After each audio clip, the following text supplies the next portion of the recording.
दोस्तों, क्या आपने कभी सोचा है कि जब पूरी दुनिया इजराइल को कैंसिल करने में लगी है, तब नेतन्याहू सिर्फ इंडिया के लिए रेड कारपेट बिछाते हैं। जहां फरवरी 2026 में दुनिया भर में प्रोटेस्ट हो रहे हैं, सैंक्शंस की बातें हो रही हैं, लेकिन नेतन्याहू सारे डिप्लोमेटिक प्रोटोकॉल्स को तोड़कर एयरपोर्ट पहुंचते हैं और मोदी जी को गले लगाकर कहते हैं, welcome my brother, your home is waiting. लेकिन क्यों? क्या ये सिर्फ दोस्ती है या फिर कोई पुराना कर्ज? आज हम इस वीडियो में उस रिश्ते की परत खोलेंगे जो बाइबल से शुरू हुई, बिहार के मैदानों में पका और आज दुश्मनों की नींद उड़ा रहा है। कुर्सी की पेटी बांध लो आप सब, क्योंकि आज ऐसे राज खुलेंगे जो आपने कभी नहीं सुने होंगे।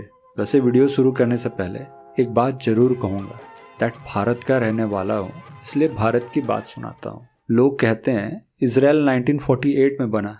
अरे भाई, थोड़ा पीछे चलो। 10th सेंचुरी BC में किंग सोलोमन ने अपनी शिप्स इंडिया भेजी थी। बाइबल्स के बुक ऑफ किंग्स में ओफियर का जिक्र है। हिस्टोरियंस मानते हैं ये केरला का पुआ आइलैंड था। इजराइल के लोग जो कर्पस यूज करते थे, दैट इज कॉटन, उसका नाम संस्कृत के कर्पसा से आया है। मतलब जब यूरोप नंगा घूम रहा था, तब इंडिया इजराइल को कपड़े पहना रहा था। इवन जब रोमन्स ने जेरूसलम को तबाह किया, that is in 700 AD, Jewish दुनिया भर में भागे।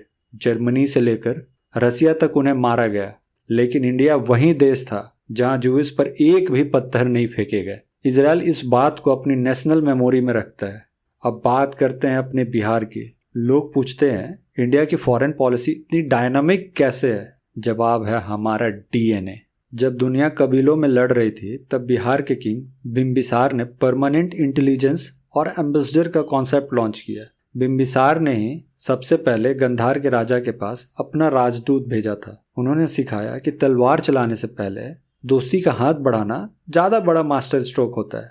आज इजराइल की मोसाद और इंडिया की रॉ के बीच जो अंडरग्राउंड दोस्ती है, उसकी जड़ बिहार की इसी पॉलिसी में है। बिहार के चाणक्य ने सिखाया था, दुश्मनों का दुश्मन अपना दोस्त होता है। दोस्तों, आज इसी बिहार की शक्ति को वापस जगाना है। IPS विकास वैभव सर ने एक मसाल जलाई है, लेट्स इंस्पायर बिहार। हम सिर्फ बातें नहीं करते, हम परिवर्तन लाते हैं। नोट कर लो आप सब, 8 मार्च 2026 इंटरनेशनल वुमेन्स डे पर गार्गी चैप्टर का एक मेगा इवेंट होने जा रहा है। गार्गी वही महान स्कॉलर है जिसने राजा जनक के दरबार में बड़े से बड़े स्कॉलर्स की बोलती बंद कर दी थी। बिहार की हर बेटी को गार्गी बनना है। इस रेवोल्यूशनरी मूवमेंट से जुड़िए और 8 मार्च को इस एम्पावरमेंट का हिस्सा बनिए, क्योंकि जब बिहार की महिलाएं उठेंगी तभी बिहार बदलेगा। अब आते हैं 2026 के जियोपॉलिटिक्स पर। आज दुनिया डिवाइड हो चुकी है। यूरोप और कनाडा इजराइल से किनारा कर रहे हैं, पर इंडिया ने इजराइल को सपोर्ट भी किया और पैलेस्टाइन के लिए ह्यूमैनिटेरियन एड भी भेजी। ये बिहार वाली वही डिप्लोमेसी है, दोस्ती निभाओ पर अपनी शर्तों पर।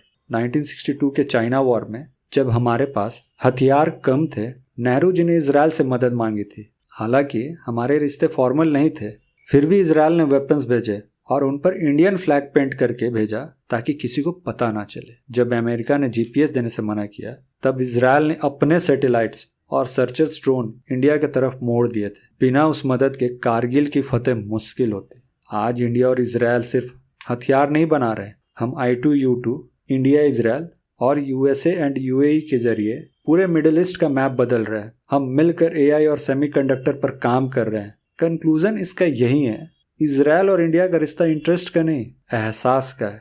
नेतन्याहू का मोदी जी के सामने हाथ जोड़ना उस 2000 साल पुरानी पनाह का शुक्रिया है जो हमने उन्हें दी थी। हम दोनों पुरानी सिविलाइजेशंस है, दोनों ने दर्द झेला है और अब दोनों मिलकर 21st सेंचुरी को रूल करेंगे। और अगर आपको लगता है कि ये दो देश मिलकर 21st सेंचुरी को रूल करेंगे, तो कमेंट में जय हिंद सलाम लिखें। और 8 मार्च 2026 गार्गी चैप्टर के इवेंट को मिस मत कीजिएगा। बिहार को बदलना है। वीडियो को शेयर करें ताकि हर बिहारी और हर हिंदुस्तानी को अपनी ताकत का पता चले। सब्सक्राइब करें और बेल आइकन दबाएं।